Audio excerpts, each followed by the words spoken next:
Здравствуйте, мои дорогие друзья, гости и подписчики моего канала, любители выращивания метельчатых гортензий, роз и других декоративно цветущих кустарников. Недавно мне задали такой вопрос: мульчирую ли я гортензии, розы на зиму, в осенний период, перед тем, как они уйдут на зимнее содержание.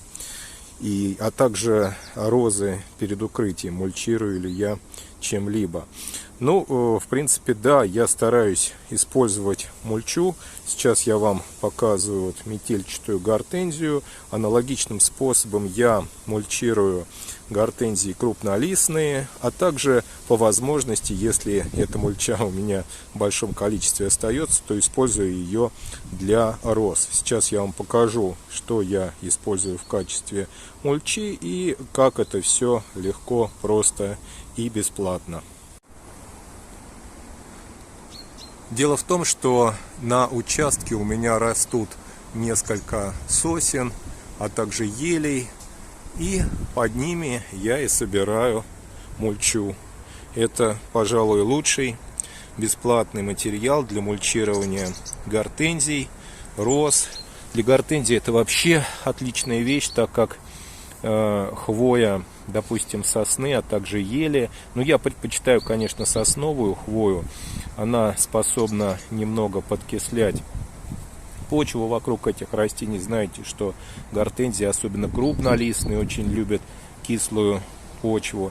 Вот этот вот природный материал, идеальный материал для мульчирования. К тому же он для меня абсолютно бесплатный. Просто я беру грабли и собираю под соснами опавшую хвою. Также хвоя способствует задержанию таких вредителей, как слизни, улитки.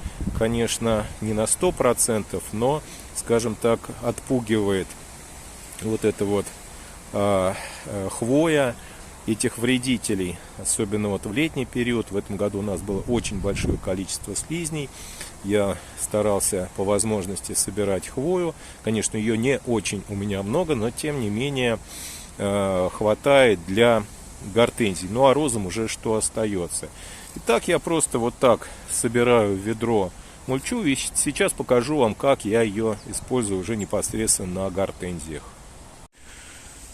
Покажу вам на примере гортензии метельчатой. То же самое я делаю с гортензией крупнолистной. Я просто достаточно таким толстым слоем раскладываю опавшую хвою под кроной растения.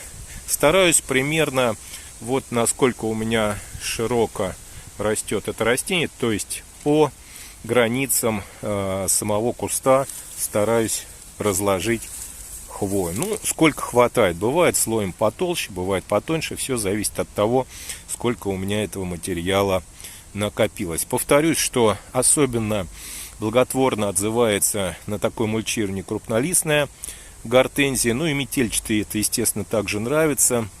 Мульча из хвои также способствует удержанию влаги под растением. И к тому же это абсолютно стопроцентный природный материал. Всем большое спасибо за просмотр. Хорошего вам цветения.